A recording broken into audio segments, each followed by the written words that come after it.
अस्सलाम वालेकुम रहमतुल्लाहि व बरकातुहू। दोस्तों, उम्मीद करता हूँ आप लोग ईमान और सेहत की सलामती के साथ होंगे और रमजान मुबारक के अनवारात से लुत्फानंदोज हो रहे होंगे।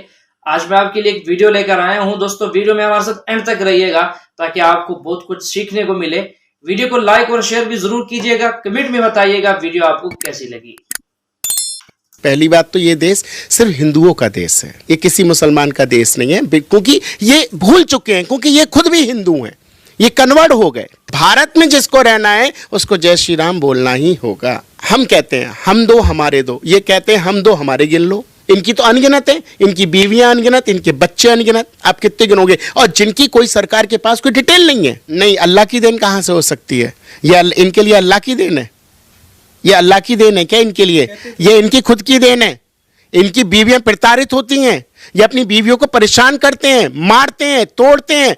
इनके घर में इनकी पत्नियां सुरक्षित नहीं हैं, ये मैं आपको रियलिटी बता रहा हूं। ये उनको प्रताड़ित करते हैं। रोजा इफ्तार पार्टी का मतलब ही नहीं बनता है, ये बिना बात की रोजा इफ्तार पार्टी होती है। मैं ये कहता हूं, अगर आप रोजा इफ्तार करते हो तो नवदुर्गा भी तो बेचारे संत लोग खोलते हैं, हमारा पूरा देश खोलता है, राजनीतिक नेता भी व्रत रखते हैं, तो उनको भी एक कमेटी ऐसी बनानी चाहिए कि रोजा इफ्तार हो रहा है तो नवदुर्गा के व्रत भी खुलने चाहिए। ये जो आपने अभी बात कही इफ्तार पार्टी, देखिए हमारे यहाँ हिंदुओं की आबादी कितनी है? 70%। ये लोग 30% हैं। तो भारत में जब हम 70% हैं तो हमारा फलाहार की व्यवस्था नहीं होती है। ये 30% है तो इनकी रोजा इफ्तार की व्यवस्था होती है। ये अपनी बहन बेटी अपनी बीवी के साथ हलाला कराते हैं, कहते हैं फिर आओगे मेरे पास। ये अपनी, आप बताइए, जिस बीवी को आप 3 तलाक देते हो, 3 तलाक के बाद अब जब उसको आपको पुनः अपनाना है तो आप उसको किसी मौलवी के पास भेज दोगे कि जा एक रात को सो के आ। ये है क्या? ये भारत देश है। जिनको ये मानते हैं मोहम्मद रसूलुल्लाह क्या क्या बोलते हैं, जब उनका नाम लेते, जिनको आप मानते हो, आप उन्हीं के घर में आग लगा रहे हो, उन्हीं के वंशजों पे आप ये कर रहे हो, तो आप हो किसके? आप अपनों के ही नहीं हो तो हमारे कैसे हो सकते हो? बहन ने सवाल किया है कि इस्लाम में, कुरान में लिखा हुआ है कि मर्द को इजाज़त है कि वो अपनी पत्नी को बेहद मार सकता है, तो क्या ये सही है? लेकिन अगर शौहर ऐसा करे तो क्या बीवी को परमिशन है उसे मारने की? ये उसका सवाल था। जो बहन सवाल कर रही है वो कुरान मजीद की एक आयत का हवाला दी ने उनने, मैं देना चाहता हूँ। सूरह निसा का सूरा नंबर 4 आयत नंबर 34 में, जहाँ लिखा हुआ है कि अगर बीवी शौहर की बात नहीं मानती, कुछ हराम करती या नाफरमानी करती है, तो पहले शौहर बीवी को प्यार से समझाना चाहिए। नहीं समझती है तो उसको डांटी दे सकता है। उसके बाद बिस्तर पे नहीं साथ में रहना चाहिए, यानी इट्स अ ग्रेटर पनिशमेंट। पहले प्यार से समझाओ, फिर डांटी दे के बोलो, फिर बिस्तर पे मत सो साथ में। उसके बाद अरबी लफ्ज़ दरबा, आप उसको लाइटली मार सकते हैं। और हदीस में आता है कि अल्लाह के रसूल फरमाते हैं ये लाइट मारना की मिसाल है कि मिसवाक से मारना। मिसवाक मतलब नॉट टूथब्रश, टूथब्रश से आप पीट भी सकते, होता है ना हैंकरचीफ या रुमाल से मारना। It is a symbolic beating. और अल्लाह के रसूल फरमाते जब आप बीवी को मारे तो कभी चेहरे पे मत मारो, ऐसा मत मारो कि निशान रह जाए। उसका मतलब ये मारना सिर्फ एक चेतावनी है, कह रहा है आप लिमिट के बाहर जा रही है, तो ये मारना is more of a symbolic beating, it is not a physical pain. वो शौहर जब बीवी को मारता है उसको दर्द पहुंचाने के लिए नहीं मार रहा है, क्योंकि अल्लाह के रसूल ने कहा कि चेहरे पे मत मारो, निशान नहीं आना चाहिए। उसका मतलब आस्ते से मारो। क्यों?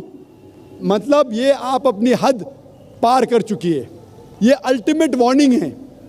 लेकिन उसी तरीके से अगर शौहर बीवी को अपना हक नहीं दे रहा है, उस वक्त ये सेम नहीं हो सकता। क्यों? अगर बीवी शौहर को मारेंगी तो शौहर थोड़ी बीवी को छोड़ेगा।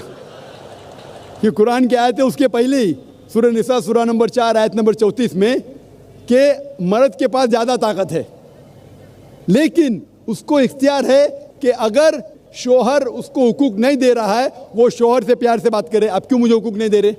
अगर नहीं मानता है तो आर्बिट्रली क्या हो, शौहर के तरफ से एक बड़े को बुलाओ, बीवी की तरफ से बुलाओ, बैठ के बात करो।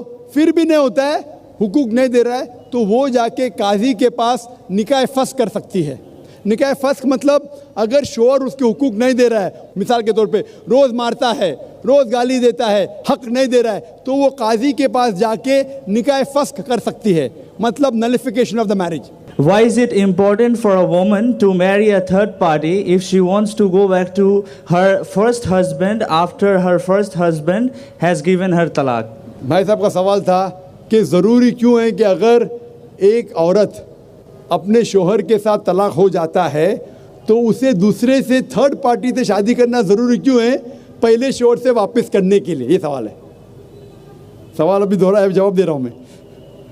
ये लोगों को गलत फहमी है कि अगर मियाँ बीवी का तलाक होता है और अगर वो फिर से शादी करना चाहते हैं, ये गलत फहमी है लोगों की कि उसको तीसरे से शादी करना फ़र्ज़ है।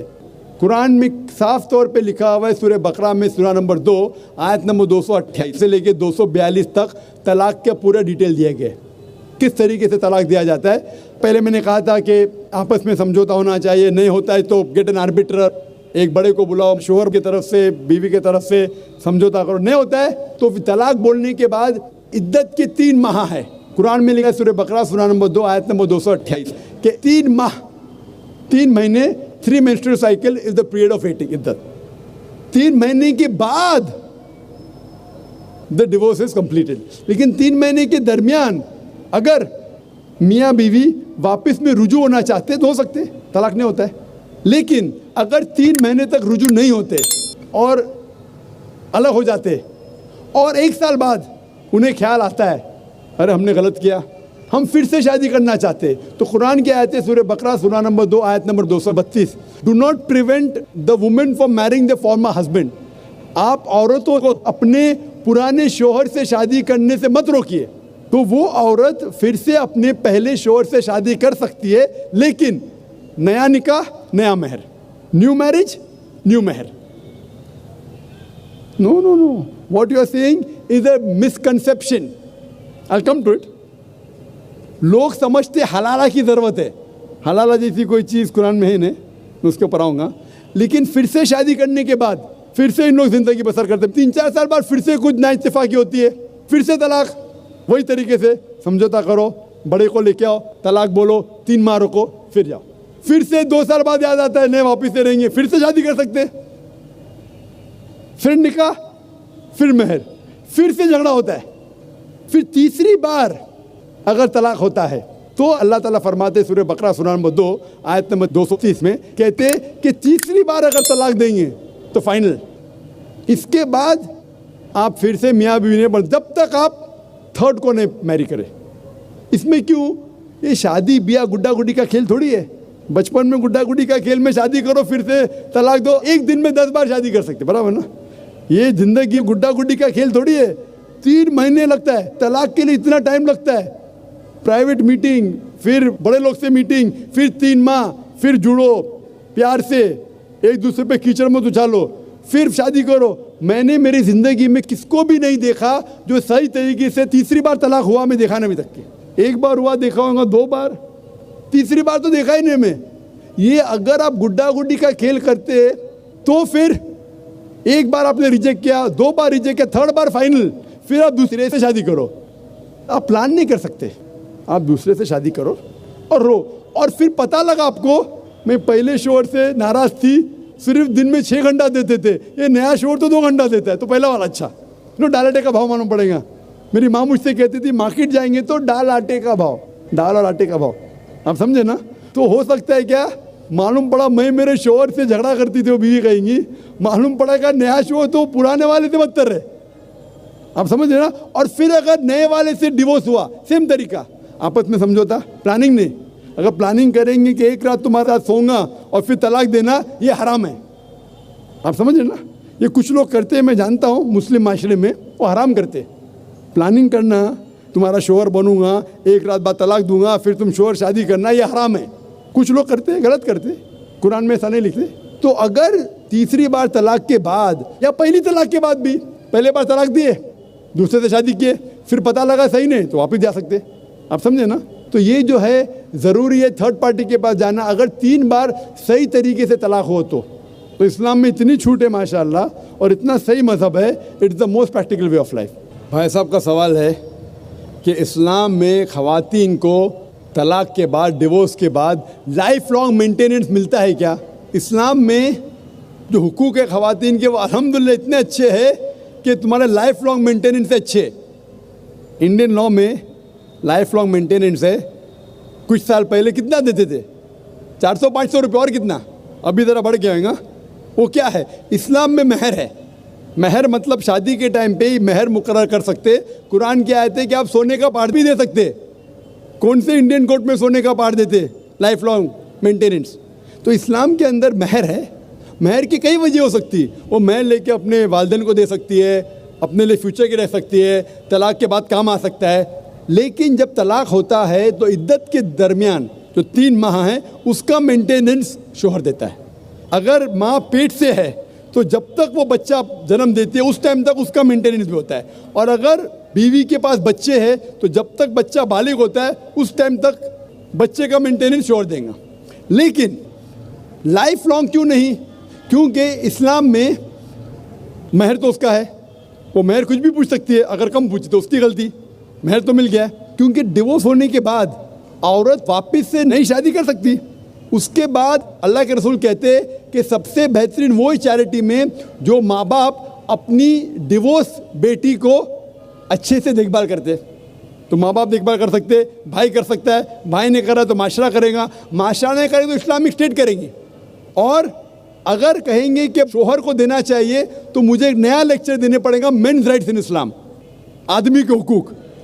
क्योंकि इमेजिन उसको महर भी देने का है, इद्दा का मेंटेनेंस भी देने का है, लाइफ लॉन्ग बोलेंगे। वो नई शादी करेगा उसको नया महर देने का। आदमी पे जुल्म थोड़ी करना चाहता अल्लाह ताला। तो आदमी जब महर दिया, अगर डिवोर्स हो गया, औरत का तो इतने ख्याल रखने वाले लोग हैं, बाप है, भाई है या बेटे है, माशरा है, वो नई शादी कर सकती। उसका नया शौक उसको दूसरा महर देगा। ये आदमी जो डिवोर्स हो गया वो जब नई शादी करेगा उसको नया महर देने का। तो नया महर देने का, पुराने बीवी को मेंटेन करने का, तो मुझे नया लेक्चर देने पड़ेगा, मेन्स राइट्स इन इस्लाम, आदमी के हुकूक। तो अल्लाह ताला जस्ट है, बराबर है, औरत ऊंची नहीं है आदमी से। आप समझे ना? तो इसीलिए अल्लाह सुब्हानहू तआला ने सही इंतज़ाम किया है। लेकिन ख़वातीन का ख्याल भी रखा है कि अगर उसको ज़रूरत पड़ी तो माशरे के दूसरे लोग उसका ख्याल रखेंगे। Hope the answer the question.